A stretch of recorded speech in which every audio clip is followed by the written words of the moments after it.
country had virtually no appurtenances of modern life. There were no telephones, there were very few schools, and there was no public transportation or mass communication of any kind. This is 1930s Saudi Arabia, as described by Thomas Lippman, former Middle East bureau chief for The Washington Post.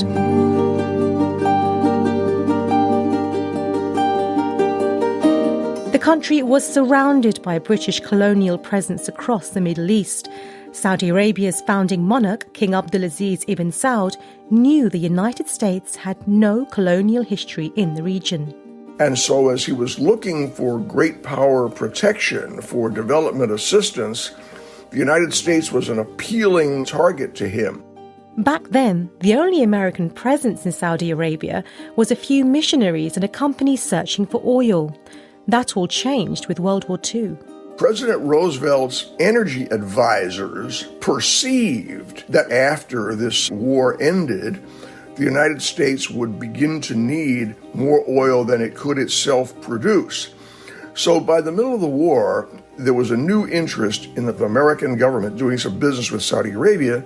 The US wanted rights to explore Saudi Arabia for oil, and the Saudis, for their part, they wanted a couple of things. One was capital and technology for development, of which they had none themselves. And the other basically was protection from Britain. And so an unlikely courtship began. And it was King Abdulaziz of Saudi Arabia who made the first move.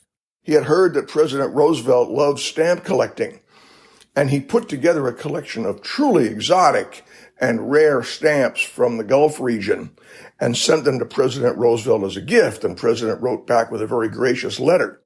The plans began for the two leaders to meet, and in 1945 they finally came face to face.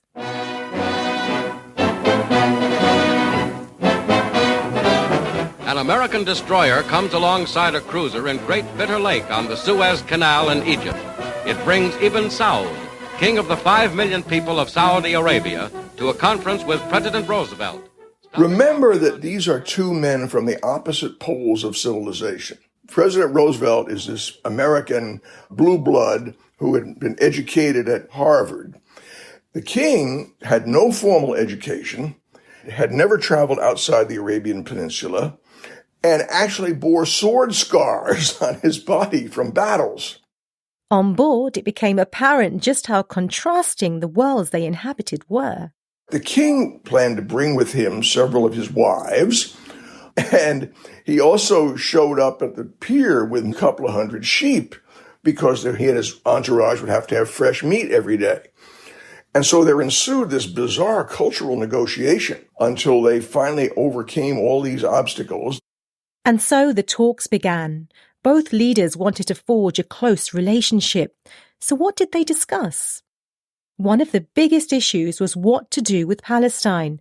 The British were about to abandon their mandate of the region at the end of the war. There was, of course, considerable agitation by this time to create a Jewish homeland in Palestine. And Roosevelt wanted the king to be flexible on that subject.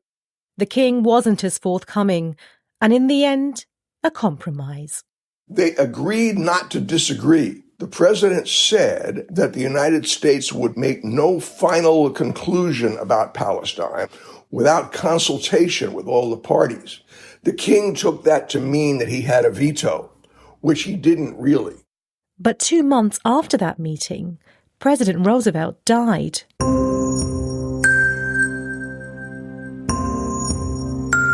Now, there was another man in charge, Harry Truman, who didn't know any more about Arabs than you know about men on the moon.